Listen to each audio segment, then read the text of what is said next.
In today's video, we'll examine 5 deadly encounters between snake enthusiasts and their serpentine predators. From a teenage collector's fatal anaconda encounter in Florida to an exotic breeder's king cobra bite in Jakarta. But first, we start with the story of the last minutes of a snake-obsessed woman. It was July 14th, 2016 in Dayton, Ohio. The summer heat lingered into the evening, pressing against the quiet neighborhood as porch lights flickered on. In one of the modest 2-story homes, the basement had been converted into a reptile room. That night, what was supposed to be routine maintenance of an enclosure ended in violence that could not be undone. Kelly Hammond was 38, a retail worker who had developed a reputation in her community for her fascination with snakes. Friends described her as steady and methodical, someone who spent most of her spare time caring for her collection.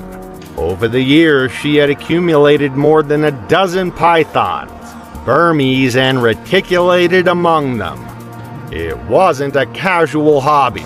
Her basement contained heating systems, stacked glass enclosures, and feeding logs written in careful handwriting. Though she lacked formal training, she had immersed herself in books, online forums, and reptile shows. Neighbors sometimes saw her outside, a massive snake draped around her shoulders while she adjusted it with practiced movements. To her, the animals were not dangerous pets, but a challenge to manage responsibly. That night, her goal was simple: clean the enclosure of her largest reticulated python, a 16-foot specimen weighing over 120 pounds. She had handled it dozens of times before, confident that her familiarity and grip were enough. She invited a close friend to assist, partly to capture the routine on camera for her collection. It was a decision made casually, one that felt safe because it had always gone without incident. Reticulated pythons are the longest snakes in the world, with adults often exceeding 15 feet in captivity. Though non-venomous, they kill by constriction, tightening each coil every time their prey exhales. Their bodies are pure muscle, able to exert crushing pressure strong enough to crack ribs or stop circulation within minutes. Captive specimens retain the same hunting instincts as their wild counterparts, responding quickly to movement and body heat. Warnings existed. Local animal control had reminded reptile owners of the risks after prior incidents in Ohio, including fatal constrictions in private homes. Herpetologists caution against handling large pythons alone or without proper safety tools like hooks or barriers. Hammond had read these advisories but often felt they overstated the danger. She trusted her experience, having draped the snake around her shoulders countless times. That evening, her friend asked if it was safe to stand close with the camera. Hammond reassured her, saying the animal was used to handling. At first, the snake slid from her arms with slow, heavy movements. Hammond shifted its bolt carefully, trying to guide it into a temporary container while she cleaned. Then, in a sudden shift, the animal coiled upward, looping around Hammond's torso. Her arms were pinned against her sides, her balance tipping backward. At first, her friend thought it was part of the demonstration. Hammond had often shown how strong the python was, letting it cling to her before gently unwinding it. But this time, the coils tightened sharply, each contraction pushing deeper into her chest. She managed to say she couldn't breathe, her voice broken and strained. The python's head angled upward, pressing against her neck. Hammond staggered and fell hard onto the floor, the weight of the snake driving into her ribs. Her friend dropped the camera and tried to pry at the coils, but they didn't move. The snake's body tightened rhythmically, each exhale met with a squeeze. The sound of ribs cracking broke through the struggle, described later as a sharp snap like dry wood splitting. Hammond screamed once, then the air left her body in a shudder. Her face flushed red, then purple, as the python's body worked higher, circling her shoulders and jaw. The bulk of the animal covered her chest and head, muffling any further sound. Her friend pulled and shouted for help, but the weight and strength of the snake were impossible to overcome. A neighbor who heard the cries went in and saw the situation. He immediately called animal control. Minutes stretched as she went still, her body pinned under the shifting coils.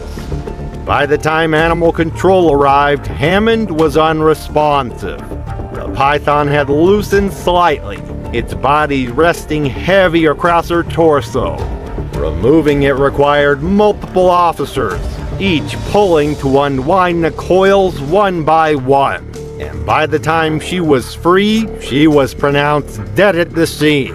Her body showed deep bruises along the chest and back, broken ribs, and severe compression injuries. Her funeral in Dayton was small, attended by family and a handful of fellow reptile enthusiasts. The service was quiet, reflecting her life more than her death. Local authorities seized her remaining snakes, relocating them to licensed facilities under tighter supervision.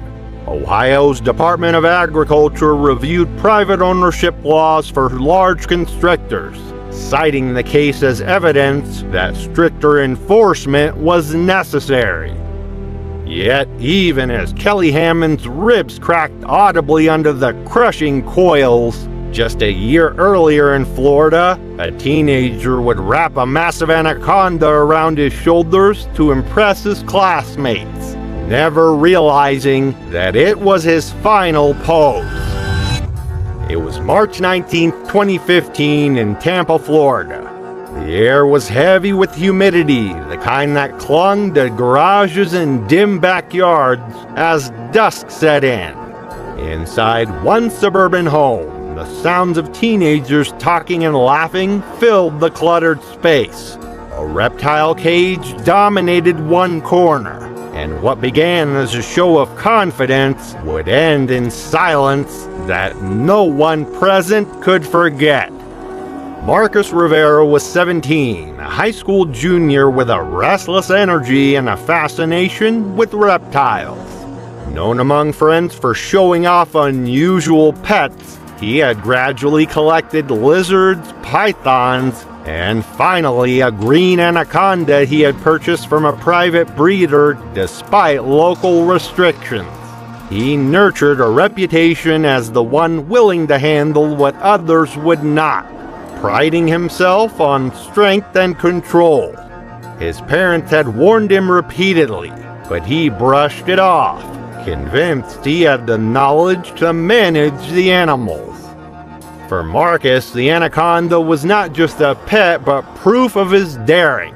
He wasn't careless, he fed and cleaned its enclosure regularly, but he also enjoyed the thrill of draping the heavy body over his shoulders, posing for photos and videos.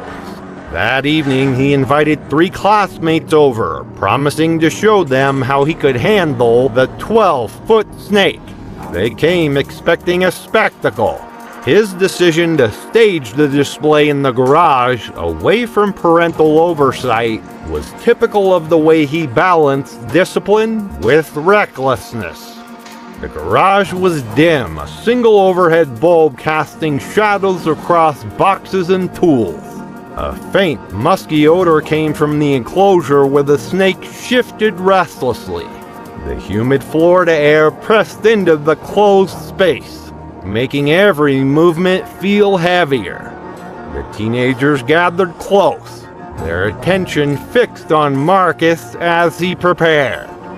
Green anacondas are the heaviest snakes in the world, reaching lengths over 20 feet in the wild. Though smaller in captivity, even a 12-foot individual is a muscular predator capable of exerting immense pressure. Their instinct is not aggression but constriction, responding quickly to movement and heat, tightening coils each time their prey exhales.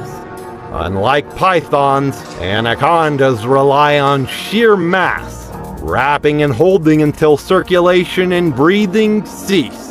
In confined spaces, the risk increases as there is no distance for a handler to maneuver.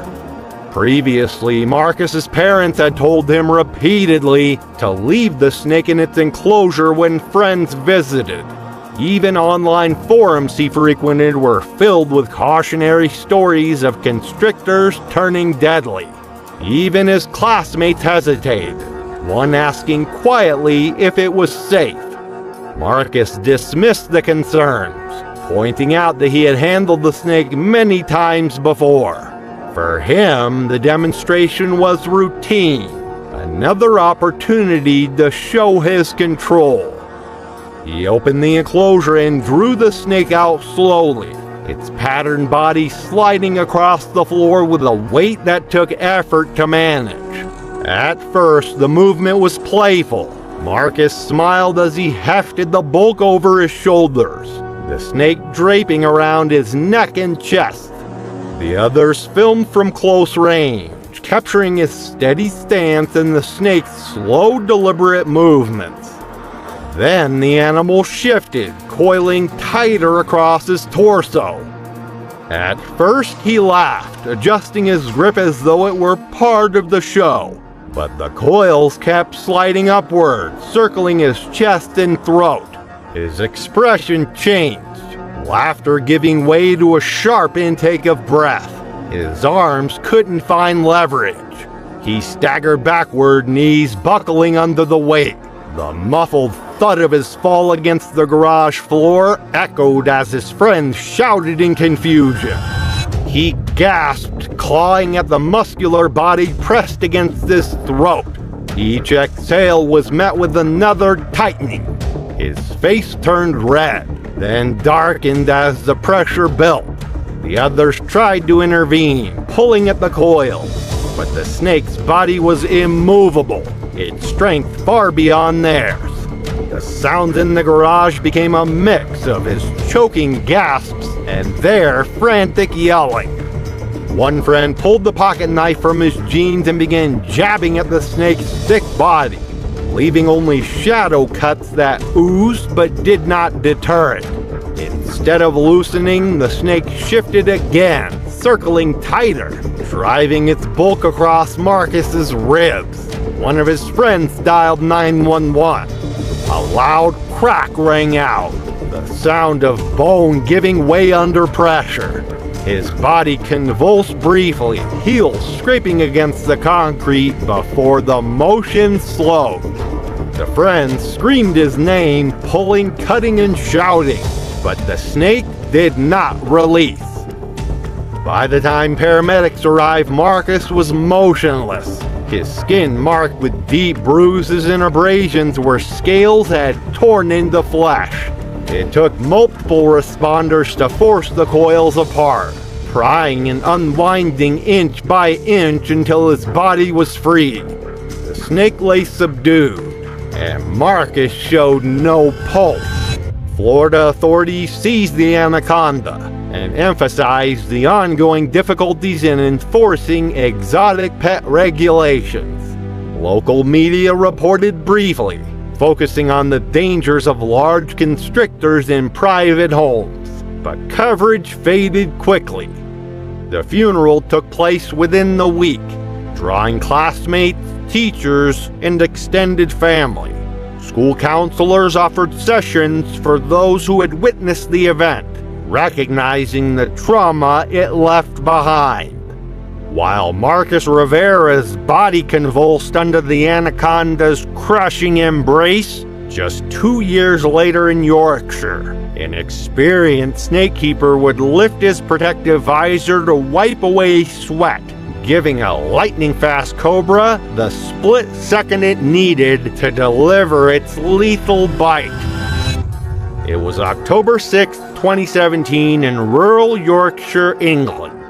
The air was damp and cool, mist drifting over quiet fields as evening settled in. In one outbuilding at the edge of a modest property, fluorescent light flickered across glass tanks and metal racks. What had begun as a routine cleaning task would soon turn into a fatal encounter. Alan Brooke was 44 years old, a part-time zoo volunteer and longtime reptile enthusiast. By profession, he worked irregular jobs in construction, but his reputation among reptile keepers was built on his private collection of snakes. He had started with pythons in his 20s, gradually shifting toward venomous species as his confidence grew. Friends in reptile circles regarded him as disciplined, though not without a degree of pride in handling animals others avoided. His property housed several cobras, vipers, and rattlesnakes in carefully secured enclosures. For Brooke, the animals represented both fascination and mastery. He read extensively about their behavior, practiced with handling tools, and visited other collections to compare methods. His habits were meticulous: gloves, hooks, tongs, and a visor when working directly with the snakes. Yet familiarity had dulled his sense of risk. He invited fellow hobbyists over to observe, often to demonstrate technique. That Friday evening, he had asked a friend to watch as he cleaned the enclosure of a monocled cobra, an adult specimen nearly 5 feet long. The plan was simple: remove the animal temporarily, clean the tank, and return it. The monocled cobra is native to South and Southeast Asia. Recognizable by the circular marking on the back of its hood, it can reach lengths of 7 feet. Its venom is primarily neurotoxic, disrupting nerve signals and leading to paralysis. Symptoms can appear rapidly: drooping eyelids, slurred speech, difficulty breathing. Without specific antivenom, death may occur within hours, sometimes minutes depending on the dose. The species is considered unpredictable, prone to sudden defensive strikes if threatened or startled. Before the incident, warnings have been given many times. Colleagues at the zoo where Brooke volunteered had cautioned him against maintaining such species at home. Licensing rules were strict, requiring secure housing and protocols, but enforcement was light. His wife had asked him repeatedly to keep his collection smaller, pointing to the risks of a bite when no hospital nearby stocked the necessary antivenom. Even his visiting friend reminded them as they prepared that evening to keep the visor secured and never break concentration. Brooke acknowledged the risks, but believed his tools and experience were enough. He slid open the enclosure carefully, guiding the cobra out with a hook. The animal lifted its hood slightly, tongue flicking, but allowed itself to be placed into a holding tub. Brooke began cleaning, scraping away waste and replacing substrate while speaking casually about technique. Sweat gathered on his forehead under the visor. At one point he paused, raising the visor briefly to wipe his face with the back of his hand. His friend noted the lapse but said nothing, expecting the visor to drop back down. The strike was sudden. As Brooke leaned close to adjust the water dish, the cobra reared, head flattening into a hood, and struck forward. Its fangs punctured his left cheek just below the eye. He recoiled instantly, knocking the hook against the glass, and staggered back, clutching his face. Thin trails of blood mixed with saliva dripped onto the floor. friend froze, then shouted for him to sit down. Within minutes, the symptoms began.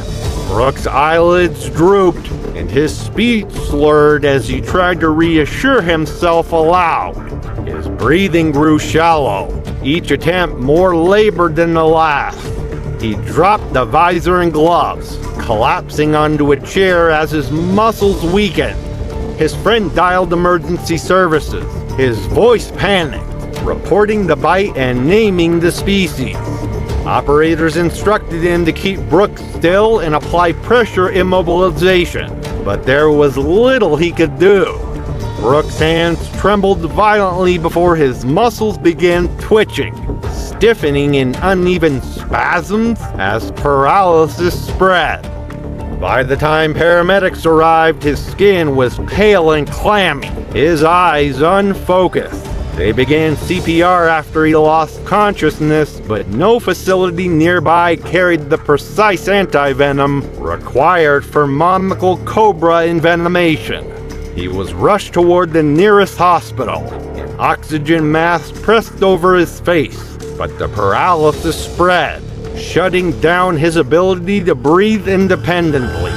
Despite all measures, he was pronounced dead less than 2 hours after the bite. The aftermath was quiet. His body was released to his family within days. At his funeral, a small group gathered. Relatives, a few colleagues from the zoo, and reptile enthusiasts who had known him through forums and meetings. Local authorities reviewed his permits and seized the venomous animals from the property. In Yorkshire, officials tightened monitoring of exotic animal licensing, though no new laws were passed. However, even as Alan Brooks staggered with cobra venom dripping from his cheek, 4 years earlier in Texas, a retiree would discover that 20 years of raising his prized Burmese python meant nothing when 20 feet of crushing muscle was unleashed upon his aging body. It was May 24th, 2013, outside San Antonio, Texas. The spring evening was still and heavy with heat, the kind that lingered after the sun had dropped. In a weathered shed at the back of a rural property, a retired man struggled with an animal he had raised for years. The situation would escalate slowly, then violently, until it left him lifeless on the ground. Harold Duncan was 61 years old, a retired machinist who had spent much of his later life in seclusion. Widowed and with few close friends, he poured his energy into an unusual pursuit, keeping large snakes. He had built a series of makeshift enclosures in his shed, reinforced with plywood, wire, and chains. Neighbors knew him only in passing, remarking on the occasional smell of rodents or the faint hiss that carried on quiet nights. Among reptile enthusiasts, he was less known, but those who had visited described him as dedicated, methodical, and proud of his collection. The centerpiece of his animals was a Burmese python he had acquired as a juvenile nearly 2 decades earlier. By 2013, the snake measured over 20 feet and weighed more than 200 pounds. Duncan often boasted privately to relatives that the python was calm and accustomed to his presence. Burmese pythons are among the largest snakes in the world, capable of growing over 20 feet and exerting immense constriction pressure. Their bodies are built for ambush predation, wrapping prey and tightening with every exhalation until circulation and breathing cease. Though not venomous, their power alone makes them capable of killing a human in minutes. In captivity, they may appear tame, but their instincts remain unchanged. Even long-term owners face sudden shifts in behavior, especially during feeding or when the animal feels confined. He rarely asked for help handling it, insisting he could manage the animal on his own. His habits were consistent: feeding frozen rabbits, cleaning the enclosure monthly, and repairing the aging structure when needed. That spring, one of the cage latches had broken. Rather than leave the snake contained and call for assistance, Duncan decided to move it himself to another holding area. Relatives had urged Duncan not to handle the python alone, pointing out his age and declining strength. Local authorities responding to previous calls about the snakes had noted the inadequate housing but stopped short of seizing the animal. A neighbor recalled hearing odd thuds and muffled calls from the shed earlier that evening, but assumed it was routine. But when Duncan's niece stopped by to drop off groceries and found the shed door ajar, she discovered him inside, already entangled. The python had coiled around Duncan's lower body, pinning his legs together with bands of muscle. His face was dark red, his breath shallow and broken. He could only force out a few gasps before falling silent. Each attempt to push the animal away only caused it to cinch tighter. The shed echoed with the scrape of wood as Duncan stumbled back against the wall, dragging the massive reptile with him. The coils rose higher, locking around his abdomen and chest. He dropped to the floor under the weight, his arms pinned awkwardly against his side. His niece later told deputies she heard a faint groan and then nothing more as his chest compressed. The sound of ribs giving way was faint but distinct. She screamed for help, running to the road to flag passing drivers. The python shifted again, wrapping around his neck and head, leaving only muffled grunts beneath its tightening grip. Duncan's movement slowed, his body jerking weakly as his airway collapsed. When deputies and animal control arrived minutes later, the scene was grim. The snake held Duncan flat against the floor, its coils spread across his torso and face, eyes fixed forward. The officers attempted to pry it off, but the pressure was immovable. Finally, one officer raised a shotgun and fired into the snake's body. The coil slackened gradually, the massive animal thrashing weakly before falling still. Duncan lay beneath it, unresponsive. His chest collapsed inward from the crushing force. Paramedics confirmed he had suffered massive internal injuries and cardiac arrest, declaring him dead at the scene. In the days that followed, the property was cleared of the remaining snakes, most smaller but still exotic. Authorities cited the unsafe enclosures and lack of proper permits, though no charges were filed posthumously. His funeral was modest, attended by a handful of relatives and 2 former co-workers. There were no eulogies beyond a brief statement from a cousin about his quiet life. Among neighbors, the reaction was muted, with a few expressing relief that the snakes were gone. Harold Duncan's desperate gasps echoed through his Texas shed, while 5 years later in Jakarta, a breeder would lift a king cobra with his bare hands to impress potential buyers, dismissing the ancient predator's lightning-fast strike. It was December 1st, 2018 in Jakarta, Indonesia. The day had ended hot and thick with humidity, and inside a small residential neighborhood, a narrow house doubled as a reptile workshop. Within its concrete walls, glass tanks lined the room, their contents restless in the warm air. Among them was a snake unlike the others, larger, faster, and far more dangerous. By nightfall, its keeper would be dead. Rizky Hartono was 32 years old, known in Jakarta's small reptile trade circles as a determined breeder with a steady supply of both native and exotic species. He sold pythons, vipers, and other snakes to local collectors, making side income that supplemented his modest day job as a delivery driver. He had gained a reputation for being bold with his animals, often handling them bare-handed to prove he could. To his buyers, this gave him authority. To his family, it was reckless. Still, for Hartono, the snakes were his passion, and he believed they could bring him enough recognition to expand into a larger business. The centerpiece of his collection was a massive king cobra, nearly 12 feet long, purchased through informal channels. He saw it as proof he could handle the most respected and feared species in Southeast Asia. To him, demonstrating control of such a snake was both a selling point and a test of skill.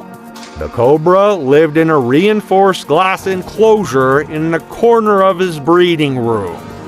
The king cobra, the longest venomous snake in the world, can reach over 18 feet in length and deliver enough neurotoxic venom in a single bite to kill an elephant. Its strike is sudden and precise, capable of hitting vital areas even when handled by experts.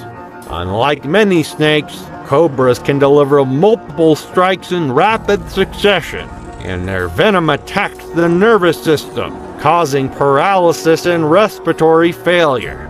Handling one without protective gear is a direct confrontation with a lethal predator. The house stood in a dense neighborhood, concrete alleys crowded with parked scooters, laundry lines strung between windows, and the smell of cooking oil heavy in the air. Inside Hartono's reptile room, the overhead bulb cast sharp shadows against the tanks, highlighting the dull scales of coiled snakes. When two customers arrived that evening, Hartono saw an opportunity to make an impression, deciding to bring the animal out directly rather than relying on hooks or tongs. His motivation was not carelessness but conviction that showing confidence with the cobra would close the sale.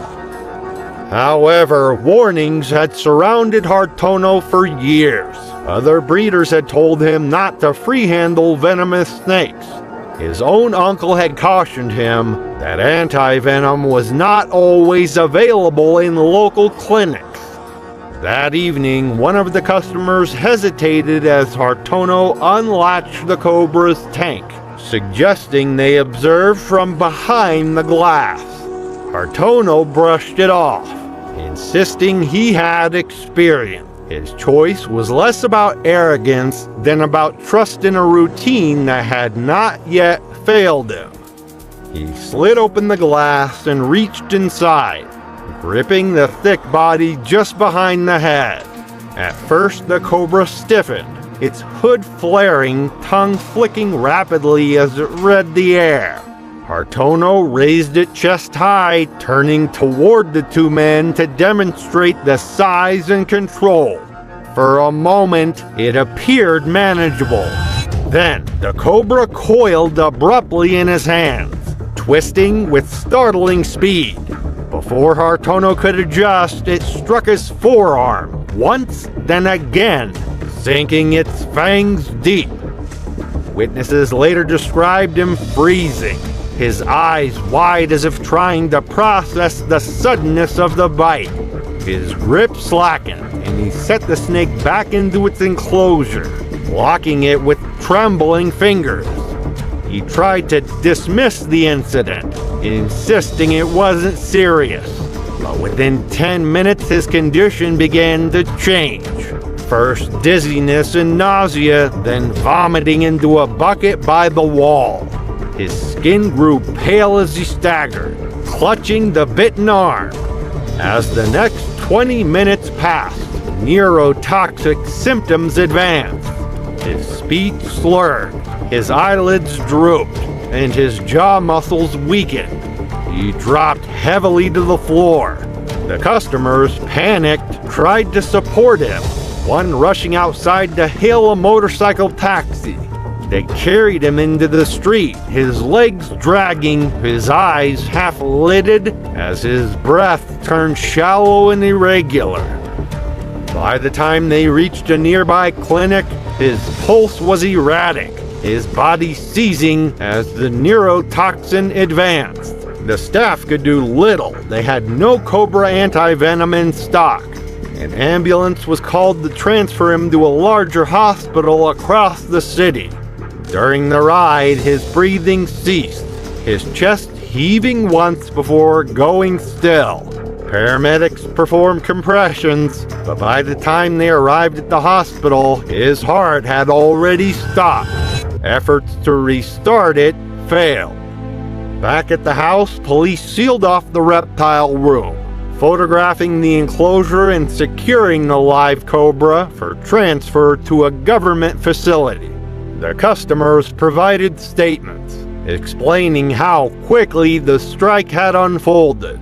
Hartono's phone, left on the table, still displayed the open gallery where he had shown them pictures of previous sales just minutes before the attack. His funeral, held 2 days later, was modest.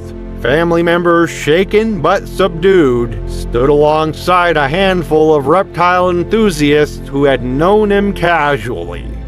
Indonesian authorities released a statement afterward, reminding the public that handling venomous snakes without protective tools is illegal, and that private ownership of species like king cobras poses risks beyond the individual. No charges were filed against the family, and the story ran only in local outlets. Thanks for watching. If these stories of overconfidence turned fatal entertained you, click here for more.